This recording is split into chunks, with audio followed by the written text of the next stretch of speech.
ഞാൻ പറയുന്ന കാര്യം മനസ്സിലൊന്ന് സങ്കല്പിക്കുക. രാത്രി ഏകദേശം 12:30 മണി. ശാന്തമായിട്ട് കിടന്നുറങ്ങുന്ന ഒരു നഗരം. പെട്ടെന്നാണ് പോലീസ് കൺട്രോൾ റൂമിലേക്ക് ഒരു ഫോൺ കോൾ വരുന്നത്. അപ്പുറത്ത് നിന്ന് ഒരു യുവാവ് അലറി കരയുകയാണ്. എൻ്റെ വീട്ടിൽ ആരോ കയറി. എൻ്റെ അച്ഛനെയും അമ്മയെയും സഹോദരിയെയും അവർ കൊന്നുകളഞ്ഞു. ചോരയിൽ കുളിച്ച് കിടക്കുകയാണ് എല്ലാവരും. പ്ലീസ് എന്നെ സഹായിക്കൂ. ഈ കരച്ചിൽ കേട്ട് നെഞ്ചു പിടഞ്ഞാണ് പോലീസ് ആ വീട്ടിലേക്ക് പാഞ്ഞെത്തിയത്. സിഡ്നിയിലെ വളരെ ശാന്തമായിട്ടുള്ള ഒരു സ്ഥലത്തെ വലിയൊരു വീട്. പോലീസ് അവിടെ എത്തുമ്പോൾ കാണുന്നത് വീടിൻ്റെ മുറ്റത്ത് ഒരു കൊച്ചുകുട്ടിയെ പോലെ പൊട്ടിക്കരയുന്ന 21കാരനായിട്ടുള്ള ഒരു ചെറുപ്പക്കാരനെയാണ്. വീടിനുള്ളിൽ കയറിയ പോലീസ് ശരിക്കും ഞെട്ടിത്തരിച്ചുപോയി. കാരണം അത്രയും ക്രൂരമായിട്ടാണ് ആ 3 പേരെയും കൊലപ്പെടുത്തിയിരിക്കുന്നത്. കഴുത്തറുത്തും കുത്തി പരിക്കേൽപ്പിച്ചും വികൃതമാക്കിയിട്ടുള്ള 3 മൃതദേഹങ്ങൾ. സ്വന്തം കുടുംബം കൺമുന്നിൽ ഇല്ലാതായത് കണ്ട് നെഞ്ചത്തടിച്ച് കരയുന്ന ആ ചെറുപ്പക്കാരനെ നോക്കി പോലീസുകാർക്ക് പോലും സങ്കടം വന്നു. വംശീയപറി കൊണ്ട് ആരോ ചെയ്ത കൊടും ക്രൂരതയാണ് എന്ന് തോന്നിപ്പിക്കുന്ന രീതി ചുവരിൽ ചില കാര്യങ്ങൾ സ്പ്രേ പെയിന്റ് വെച്ച് എഴുതി വെച്ചിട്ടുമുണ്ടായിരുന്നു. ഒറ്റ നോട്ടത്തിൽ ഇതൊരു ഭയങ്കരമായിട്ടുള്ള ദുരന്തമാണ് എന്ന് ആർക്കും തോന്നും. പക്ഷെ ആ കരയുന്ന മുഖത്തിന് പിന്നിൽ ഒളിച്ചിരുന്ന സത്യം ലോകം മുഴുവൻ അറിയാൻ പോകുന്നതേ ഉണ്ടായിരുന്നുള്ളൂ. ആ വീടിൻ്റെ 4 ചുവരുകൾക്കുള്ളിൽ അന്ന് നടന്നത് പുറത്തു നിന്നുള്ള ആരും ചെയ്ത ക്രൂരതയായിരുന്നില്ല. പകരം ആ കുടുംബം സ്വന്തം ജീവനേക്കാൾ സ്നേഹിച്ചു വളർത്തിയ ഒരുവനൊരുക്കിയ മരണക്കെണിയായിരുന്നു അത്. നമുക്ക് ഈ കുടുംബത്തെക്കുറിച്ച് ആദ്യം ഒന്ന് മനസ്സിലാക്കാം. ടെഡി ഗോൺസാലസ്, ഭാര്യ ലോവ, പിന്നെ ഇവരുടെ മക്കളായിട്ടുള്ള സെഫ് ഗോൺസാലസും ക്ലോഡിനും. പുറത്തു നിന്ന് നോക്കുമ്പോൾ ആർക്കും അസൂയ തോന്നുന്ന ഒരു പെർഫെക്റ്റ് ഫാമിലി. സിഡ്നിയിലെ നോർത്ത് റൈഡ് എന്ന് പറയുന്ന സ്ഥലത്തെ വളരെ മനോഹരമായിട്ടുള്ള ഒരു വലിയ വീട്ടിലാണ് അവർ താമസിച്ചിരുന്നത്. ടെഡി അവിടെ അറിയപ്പെടുന്ന ഒരു വക്കീലായിരുന്നു. ഒപ്പം ഭാര്യയും അതേ ഓഫീസിൽ തന്നെ ജോലി ചെയ്തിരുന്നു. ചുറ്റുമുള്ളവർക്കൊക്കെ ഇവരെ ഭയങ്കര കാര്യമായിരുന്നു. പള്ളിയിലൊക്കെ സ്ഥിരമായിട്ട് പോകുന്ന, എല്ലാവരോടും ചിരിച്ച് സംസാരിക്കുന്ന ഒരു സാധാരണ കുടുംബം. 6 വളർത്തു നായ്ക്കളും ഒക്കെയായി വളരെ സന്തോഷകരമായ ഒരു ജീവിതം. പക്ഷേ ഈ കാണുന്ന സന്തോഷം മുഴുവൻ പുറമേ മാത്രമായിരുന്നു. ആ വീടിൻ്റെ അടഞ്ഞ വാതിലുകൾക്കുള്ളിൽ ശ്വാസം മുട്ടിക്കുന്ന ചില പ്രശ്നങ്ങൾ പുകയുന്നുണ്ടായിരുന്നു. ടെഡിയും ലോവയും തങ്ങളുടെ മക്കളുടെ കാര്യത്തിൽ ഭയങ്കര കർക്കശക്കാരായിരുന്നു. മക്കൾ പഠിച്ച് വലിയ നിലയിലെത്തണം, ഡോക്ടറോ വക്കീലോ ആകണം എന്നൊക്കെയായിരുന്നു അവരുടെ ആഗ്രഹം. മകൻ സെഫിന് ഒരു പാട്ടുകാരൻ ആകാനായിരുന്നു താല്പര്യം. പക്ഷേ അതൊന്നും വീട്ടിൽ സമ്മതിക്കില്ലായിരുന്നു. മകൾ ക്ലോഡിനും ഈ സമ്മർദ്ദം അനുഭവിക്കേണ്ടി വന്നിട്ടുണ്ട്. അവൾക്ക് പഠിത്തത്തിൽ മാർക്ക് കുറഞ്ഞപ്പോഴും അവർക്ക് ഇഷ്ടമില്ലാത്ത ഒരു പയ്യനുമായി പ്രണയത്തിലാണെന്ന് അറിഞ്ഞപ്പോഴും അവളെ അവർ വീട്ടിൽ നിന്ന് മാറ്റി നിർത്തിയാണ് പഠിപ്പിച്ചത്. അത്രത്തോളം സ്ട്രിക്റ്റ് ആയിരുന്നു ആ അച്ഛനും അമ്മയും. ഇനി ഈ കുടുംബം എങ്ങനെയാണ് ഇവിടെ എത്തിയത് എന്ന് അറിയണം. നമ്മൾ കുറച്ച് വർഷങ്ങൾ പിന്നിലേക്ക്, അതായത് 1990 ഒന്ന് പോവുകയാണ്. ഫിലിപ്പീൻസിലെ ഒരു നഗരത്തിൽ ഇവർ സന്തോഷമായിട്ട് ജീവിക്കുന്ന സമയം. സ്വന്തമായിട്ട് ഒരു വലിയ ഹോട്ടലൊക്കെ അവർക്കുണ്ടായിരുന്നു. പക്ഷേ ആ വർഷം ജൂലൈ 16 അവിടെ ഒരു വലിയ ഭൂകമ്പമുണ്ടായി. വലിയ വലിയ കെട്ടിടങ്ങൾ പോലും തകർന്നു വീണു. ഇവരുടെ ഹോട്ടലും നിലം പൊത്തി. ആ സമയത്ത് തകർന്നു വീഴുന്ന ആ വലിയ കെട്ടിടത്തിനുള്ളിൽ 9 വയസ്സുകാരനായിട്ടുള്ള സെഫ് കുടുങ്ങിപ്പോയി. കോൺക്രീറ്റ് പാളികൾക്കിടയിൽ കാല് കുടുങ്ങിക്കിടന്ന ആ കുഞ്ഞിനെ രക്ഷിക്കാൻ സ്വന്തം ജീവൻ പോലും പണയം വെച്ചിട്ട് അച്ഛൻ ടെഡി ഓടിച്ചെല്ലുകയായിരുന്നു. ഭിത്തിയുടെ വിടവിലൂടെ കഷ്ടപ്പെട്ട് നൂണ്ടുകയറി സ്വന്തം കാലിലെ ലിഗ്മെന്റ് പൊട്ടിയിട്ടും അതൊന്നും വകവെക്കാതെയാണ് ടെഡി തൻ്റെ പൊന്നോമനയെ ജീവിതത്തിലേക്ക് തിരികെ കൊണ്ടുവന്നത്. ആ പരിക്ക് കാരണം ടെഡിക്ക് പിന്നീട് ഒരിക്കലും നേരെ നടക്കാൻ കഴിഞ്ഞിട്ടില്ല. എല്ലാം നഷ്ടപ്പെട്ട ആ കുടുംബം അവിടെ നിന്നും ഓസ്ട്രേലിയയിലേക്ക് വണ്ടി കയറി. ഒന്നുമില്ലായ്മയിൽ നിന്നാണ് ടെഡി വീണ്ടും പഠിച്ച് വക്കീൽ പണി എടുത്തതും പണം സമ്പാദിച്ചതും. ഈ കാണുന്ന വലിയ വീടും ജീവിതവും ഒക്കെ ഉണ്ടാക്കിയെടുത്തു. അന്ന് മരണത്തിൽ നിന്ന് താൻ വലിച്ചെടുത്ത ആ മകൻ വലുതായി തന്നെ കൊല്ലാൻ വരുമെന്ന് ആ അച്ഛൻ സ്വപ്നത്തിൽ പോലും വിചാരിച്ചിരുന്നില്ല. ഓസ്ട്രേലിയയിൽ എത്തിയ ശേഷം അച്ഛൻ്റെയും അമ്മയുടെയും നിർബന്ധത്തിന് വഴങ്ങി സെഫ് മെഡിക്കൽ സയൻസ് പഠിക്കാൻ ചേർന്നു.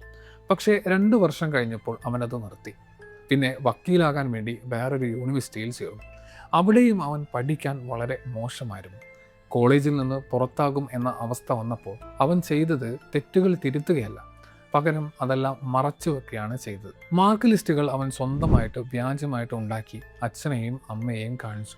കുറേ നാൾ ഈ കള്ളം അവൻ പിടിച്ചു നിർത്തി.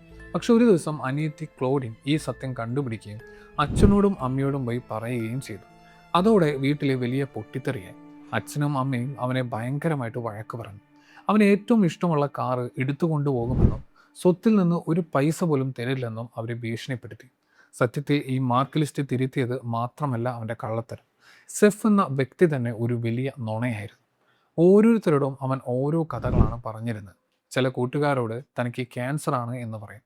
മറ്റു ചിലരോട് താൻ വലിയ ബിസിനസ്സുകാരനാണ് എന്ന് പറയും. സ്വന്തമായൊരു ഫാൻ വെബ്സൈറ്റ് വരെ അവൻ ഉണ്ടാക്കിയിരുന്നു. ആർക്കും പെട്ടെന്ന് വിശ്വസിക്കാൻ തോന്നുന്ന രീതിയിൽ നുണ പറയാൻ അവന് പ്രത്യേക കഴിവ് തന്നെ ഉണ്ടായിരുന്നു. മാർക്ക് ലിസ്റ്റിന്റെ കള്ളം പിടിക്കപ്പെട്ടപ്പോൾ ഇനി വീട്ടിൽ നിന്നൊരു സപ്പോർട്ട് കിട്ടില്ല എന്ന് മനസ്സിലായപ്പോൾ അവനൊരു തീരുമാനമെടുത്തു. അതും ഒരു നിമിഷത്തെ ദേഷ്യത്തിലെടുത്ത തീരുമാനമായിരുന്നില്ല. മാസങ്ങൾക്ക് മുമ്പേ അവൻ അതിനുള്ള പ്ലാനിങ് തുടങ്ങിയിരുന്നു. വിഷം കൊടുത്തു കൊല്ലാം എന്നായിരുന്നു ആദ്യത്തെ പ്ലാൻ. അതിനായിട്ട് ഓൺലൈനിൽ നിന്ന് വിഷച്ചെടികളുടെ വിത്തുകൾ അവൻ വാങ്ങി. കൊലപാതകം നടക്കുന്നതിന് കുറച്ച് നാളുകൾക്ക് മുമ്പ് അമ്മ ലോവയ്ക്ക് പെട്ടെന്ന് വയറുവേദനയും ഛർദിയും വന്ന് ആശുപത്രിയിൽ ആവുകയും ചെയ്തു. ഫുഡ് പോയ്സൺ ആണ് എന്നായിരുന്നു എല്ലാവരും കരുതിയത്. പക്ഷേ അത് സെഫ് ഭക്ഷണത്തിൽ വിഷം കലർത്തിയതായിരുന്നു. അവരൊന്ന് ഭാഗ്യം കൊണ്ട് മാത്രം രക്ഷപ്പെട്ടു. പിന്നെ ആരെങ്കിലും സംശയിച്ചാൽ കാണിക്കാൻ വേണ്ടി ഒരു ഫുഡ് കമ്പനിക്ക് അവൻ വ്യാജമായിട്ട് പരാതി അയക്കുകയും ചെയ്തു. എല്ലാം കൃത്യമായിട്ടുള്ള പ്ലാനിങ്. വിഷം കൊടുത്തിട്ട് പറ്റിയില്ല എന്ന് കണ്ടപ്പോഴാണ് അവൻ തൻ്റെ ആ ക്രൂരമായിട്ട് പ്ലാൻ ബിയിലേക്ക് കടക്കുന്നത്. അങ്ങനെ ആ ദിവസം വന്നെത്തി. 2001 ജൂലൈ 10 വൈകുന്നേരം ഏകദേശം 4 മണി സമയം. അച്ഛൻ്റെ ഓഫീസിലെ പാർട്ട് ടൈമായിട്ട് ജോലി ചെയ്തിരുന്ന സെഫ് നേരത്തെ വീട്ടിലെത്തി.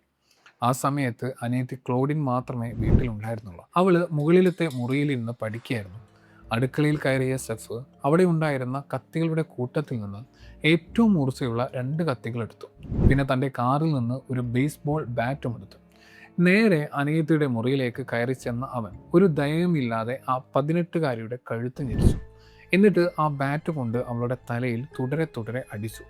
അതിനുശേഷമാണ് ആ കത്തി ഉപയോഗിച്ചിട്ട് അവളുടെ കഴുത്തിലും വയറ്റിലുമായിട്ട് കുത്തി പരിക്കേൽപ്പിച്ചത്. പിടഞ്ഞു മരിച്ച സ്വന്തം അനിയത്തിയുടെ ചോരയിൽ കുളിച്ച ശരീരം അവിടെ ഇട്ടിട്ട് അവൻ കാത്തിരുന്നു. അപ്പോഴും അവന് വേണമെങ്കിൽ ഇതൊക്കെ നിർത്താമായിരുന്നു. പക്ഷെ അവൻ്റെ മനസ്സിൽ അന്ന് ചെകുത്താൻ കയറിയിരുന്നു. 5:30 മണിയായപ്പോൾ അമ്മ ലോവ ജോലി കഴിഞ്ഞെത്തി. വീടിൻ്റെ ലിവിംഗ് റൂമിലേക്ക് കയറി വന്ന സ്വന്തം അമ്മയെ അവൻ ആ കത്തി കൊണ്ട് ആക്രമിച്ചു. അവരുടെ മുഖത്തും കഴുത്തിലും നെഞ്ചിലുമെല്ലാം അവൻ തുരുതുര കുത്തി. അവരുടെ ശ്വാസനാളം വരെ മുറിഞ്ഞു പോയിരുന്നു. സ്വന്തം അമ്മ മരിച്ചു വീണിട്ടും അവൻ അടങ്ങിയില്ല. അവൻ വീണ്ടും കാത്തിരുന്നു. ഇതിനിടയിൽ 6 മണിക്ക് സെഫിൻ്റെ അമ്മയുടെ സഹോദരിയും മകനും ആ വീട്ടിൽ വന്നിരുന്നു.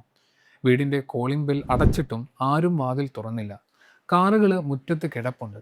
നായ്ക്കളുടെ ശബ്ദവുമില്ല. വീടിനുള്ളിൽ ആരോ ഉള്ളതുപോലെ അവർക്ക് തോന്നി. പക്ഷെ എത്ര വിളിച്ചിട്ടും വാതിൽ തുറക്കാത്തത് കൊണ്ട് അവരെ തിരിച്ചുപോയി. ഒരുപക്ഷെ അന്ന് അവർ ആ വാതിൽ തുറന്ന് അകത്ത് കയറിയിരുന്നെങ്കിൽ അവരുടെ ജീവനും അവൻ എടുത്തേനെ. പിന്നെ സമയം ഏകദേശം 6:45 കഴിഞ്ഞു. തന്നെ മരണത്തിൽ നിന്ന് കൈപിടിച്ച് കയറ്റിയ തൻ്റെ അച്ഛൻ ടെഡി വീട്ടിലേക്ക് വരികയാണ്. വാതിൽ തുറന്ന് അകത്തേക്ക് കയറിയ ആ അച്ഛൻ്റെ നേരെ അവൻ പാഞ്ഞെടുത്തു. പക്ഷേ ടെഡി വിട്ടുകൊടുക്കാൻ തയ്യാറായിരുന്നില്ല.